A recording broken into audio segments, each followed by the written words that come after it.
investisseur, mon très cher entrepreneur, mon très cher investisseur, j'espère que tu vas bien, que tu as la patate. Moi, ça gaze. Du coup, on est dans les combles de cette magnifique maison divisée dans laquelle on a créé 8 logements. Là, on est pratiquement fini, il ne reste que quelques post-it ici et un grand coup de ménage.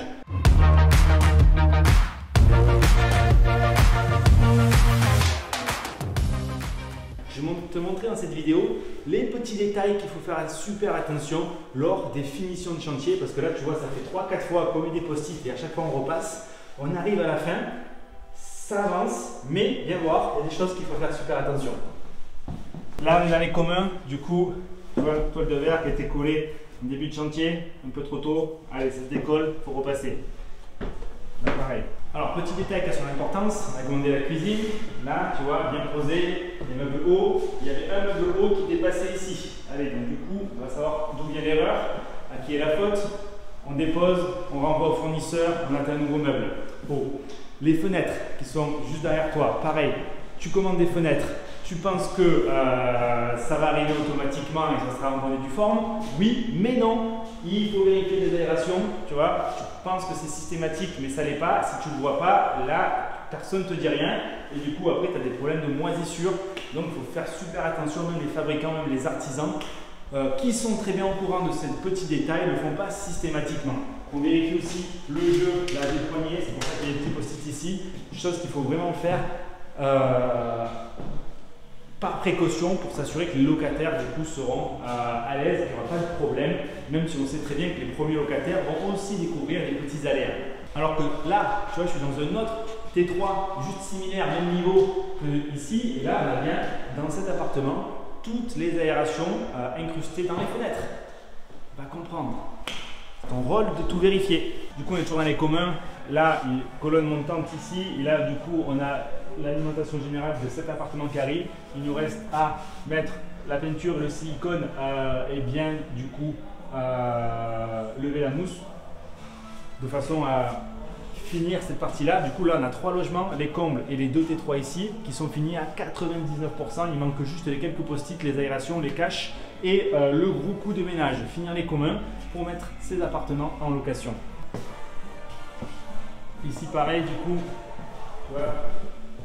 Même problème de fenêtre, quelques retouches de peinture, mais là, il reste encore que le fournisseur des fenêtres doit revenir, non pas pour finir la grille là-haut, mais la poignée ici qui a trop de jeu.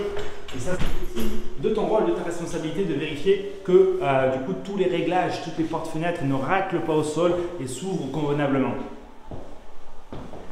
Il nous manque un petit coup de peinture ici, il nous manque les canons, les serrures, le petit balai sous la porte de façon à limiter la déperdition de chaleur.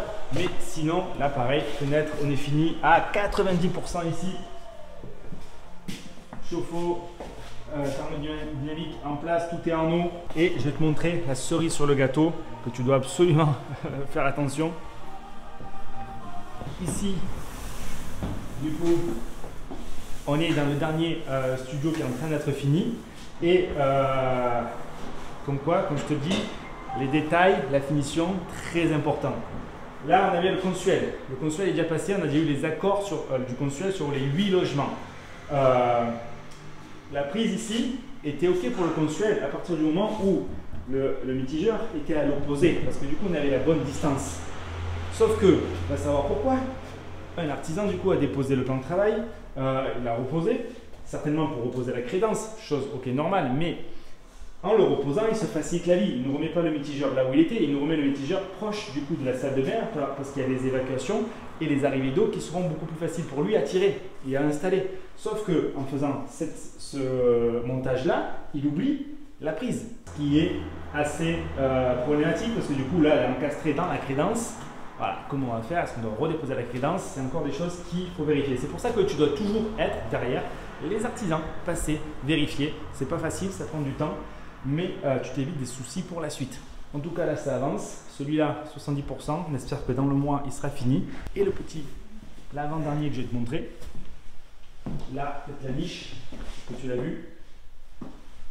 Nickel, ça c'est fait. On est en train de finir du coup toutes les reprises de joints et peinture pour ensuite passer aux finitions et aux post-it. Ok, donc c'est pas facile, ça prend du temps. Les finitions, ça avance pas. Le gros œuvre, le second œuvre, ça va vite. Mais alors les finitions, qu'est-ce que c'est long? On a l'impression que ça n'avance pas du tout. Mais c'est super important pour éviter tous les problèmes.